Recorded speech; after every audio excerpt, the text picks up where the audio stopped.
Halo teman-teman, kembali lagi di channel Griselo. Ini adalah iPhone 11, salah satu HP yang cukup favorit untuk dibeli di tahun ini, yaitu di tahun 2025 dengan beberapa alasan. Seperti di bagian performa yang masih cakep dan juga stabil. Apalagi untuk kualitas kameranya yang cukup mumpuni, tapi ada beberapa hal juga yang harus jadi catatan. Jadi buat yang penasaran sama HP ini, langsung aja kita cus ke dalam review iPhone 11 di tahun 2020. Kamera ini adalah bagian yang saya suka dari HP ini. Kualitas kamera dari iPhone 11 menurut saya pribadi ini cukup relevan untuk dipakai di tahun 2025 atau bahkan seterusnya, dengan alasan hasil jepretan dari kamera HP ini tuh masih cukup relevan dipakai. Walaupun hanya beresolusi 12 megapiksel di setiap lensanya, tapi menurut saya pribadi hasil foto-foto dan juga videonya dari HP ini tuh masih sangat memuaskan. Bisa kita lihat untuk hasil foto-foto berikut ini. Untuk jepretan warnanya ini masih bagus banget. Warnanya juga masih tergolong natural. Kontrasnya pun juga pas, apalagi ini mode bokeh. Sangat suka saya. Terlebih nilai positifnya untuk kamera kedua dari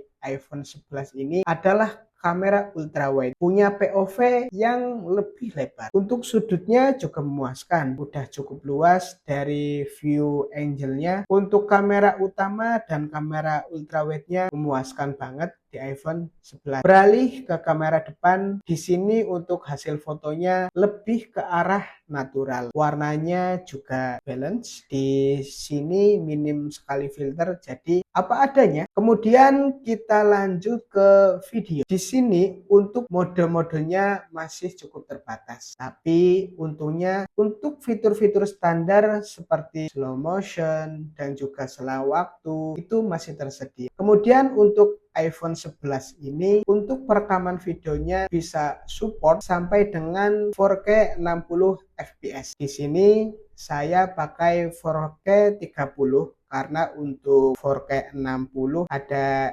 FPS yang dibatasi. Kalau saya pribadi lebih suka di resolusi kayak 60 fps-nya. Di sini untuk perpindahan lensa dari iPhone 11 juga udah cukup baik. Cuman sayangnya ada sedikit sendutan tipis-tipis, tapi menurut saya ini udah tergolong wajar karena hasilnya juga cukup stabil ya untuk warnanya. Nggak yang berubah secara signifikan antar lensa. Tes perekaman dari kamera ultrawide di resolusi 4K 30 fps hasilnya seperti ini. Warnanya masih tajam banget dengan dynamic range yang cukup luas.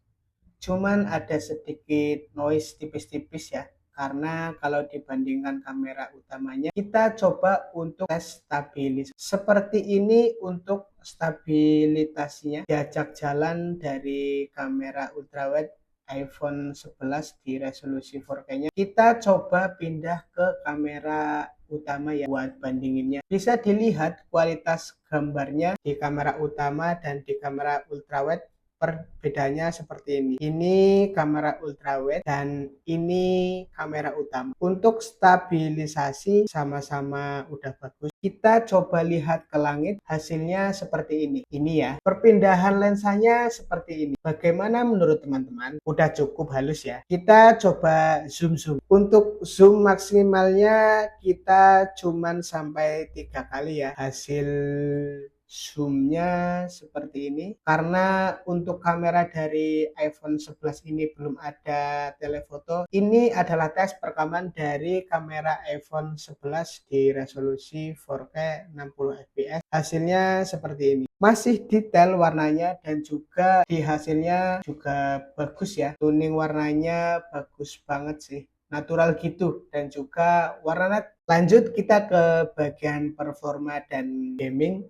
Untuk gamingnya sendiri saya sangat suka. Di sini iPhone 11 ngasih performa dengan sangat baik. Ini nilai plus banget sih buat HP ini karena untuk posisi gamingnya HP ini itu udah di grade yang sangat bagus. Padahal HP ini itu udah jadul ya kategorinya. Tapi kalau urusan buat gaming Google Pixel 6a, Samsung S20 FE, Samsung Note 10 Plus yang sudah saya coba, bahkan Samsung S22 Plus, untuk urusan FPS-nya HP ini tuh lebih stabil, jauh lebih stabil malah, karena untuk push gaming dari 100% sampai 20% FPS-nya bisa sangat stabil. Kalau Samsung S20 Plus yang terakhir saya coba itu masih ada frame drop yang cukup berasa. Tapi kalau di iPhone 11 ini frame dropnya tipis-tipis aja, dan untuk gameplaynya bisa berjalan dengan sangat baik. Palingan PR-nya ada di kapasitas baterainya yang ukurannya memang kecil ya, di sekitar 3000-an mAh. Jadi buat push gaming paling mentok ya di kisaran 3 sampai 4 jam udah habis baterai. Tapi saya pribadi memang untuk gaming itu jarang ya, paling di akhir malam aja, contohnya dari jam 8 malam sampai jam 10 malam itu udah selesai. Dan baterai dari HP ini biasanya sisa di sekitar 40%. Menurut saya HP ini tuh masih cukup worth it buat saya yang gamingnya masih tergolong standar ya, belum sampai dengan yang hard push game gitu. Di sini itu jadi timbul pertanyaan kan, Bang, kalau buat harian gimana? Ya sama seperti iPhone lainnya, paling di bagian suhunya ya rada anget tipis-tipis ketika scroll media. Dan juga buat konten-konten HP ini juga masih cukup mumpuni, walaupun ya itu faktor anget aja sih. Tapi karena unit yang punya saya ini hanya WiFi only, jadi penggunaan seharian tergolong masih adem ayem, nggak terlalu yang panas secara signifikan. Apalagi saya juga pakai softcase, jadi meredam panas dari iPhone ini. Buat performa nggak ada limit ya, buat harian semuanya bisa berjalan dengan sangat baik, nggak ada kendala untuk penggunaannya. Layar dan audio quality di sini adalah bagian plus minus ya, ada kekurangan dan ada kelebihan dari iPhone 11 ini. Di bagian layarnya sendiri ini masih IPS LCD, jadi buat pengalaman nontonnya memang nggak terlalu maksimal. Warnanya masih rada pucat, tipis-tipis gitu, tapi bukan berarti yang jelek banget. Kualitas LCD-nya ini masih tergolong bagus, cuman sayangnya ini adalah HP Inter. Jadi untuk kualitas LCD-nya memang nggak tahu ori atau enggaknya, bahkan udah ada notifikasi PLP atau pengganti LCD sebelumnya. Dari seller yang jual itu katanya LCD-nya ori, cuman pasang LCD itu nggak dimasukin chipnya, jadi akhirnya kesannya LCD ini adalah LCD KW. Tapi ya kita nggak tahu ya seller itu jujur atau bohong. Tapi seenggaknya bisa dilihat di sini ya, untuk kualitas LCD dari iPhone 11 menurut saya ini masih tergolong bagus, cuman masih di bawah standar layar zaman sekarang yang sudah kebanyakan itu AMOLED atau bahkan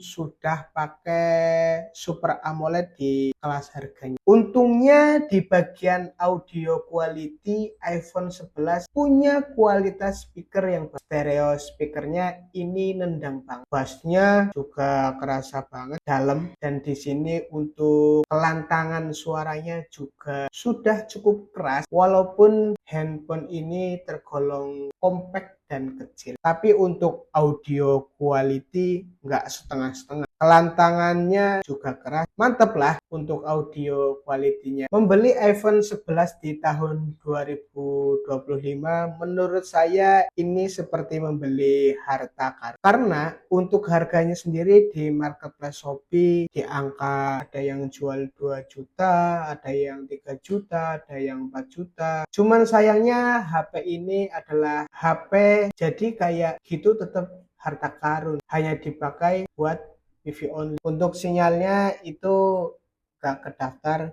Jadi buat teman-teman yang pengen beli iPhone 11, saya sarankan banget untuk membeli yang resmi atau enggak yang X bea cukai. Jadi untuk sinyalnya lebih aman. Jujur buat penggunaan casual saya buat harian, iPhone 11 ini masih mantep banget dan juga punya performa yang stabil. Jadi buat teman-teman yang nyari HP dengan performa stabil dan juga kamera itu udah bagus, mungkin iPhone 11 adalah pilihan yang tepat buat teman-teman. Tapi kalau teman-teman memang suka HP Android dengan performa yang lebih fleksibel, nggak mikirin FPS, kayaknya sih Android lebih cocok ya. Tapi kalau buat yang performa stabil, tetap iPhone jadi juaranya. Baik dari segi kamera ataupun untuk gamingnya, ya paling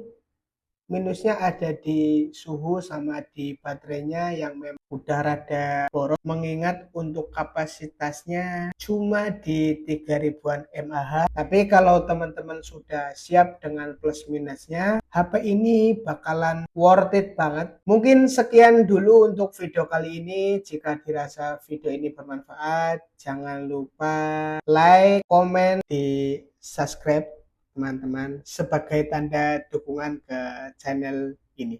See you.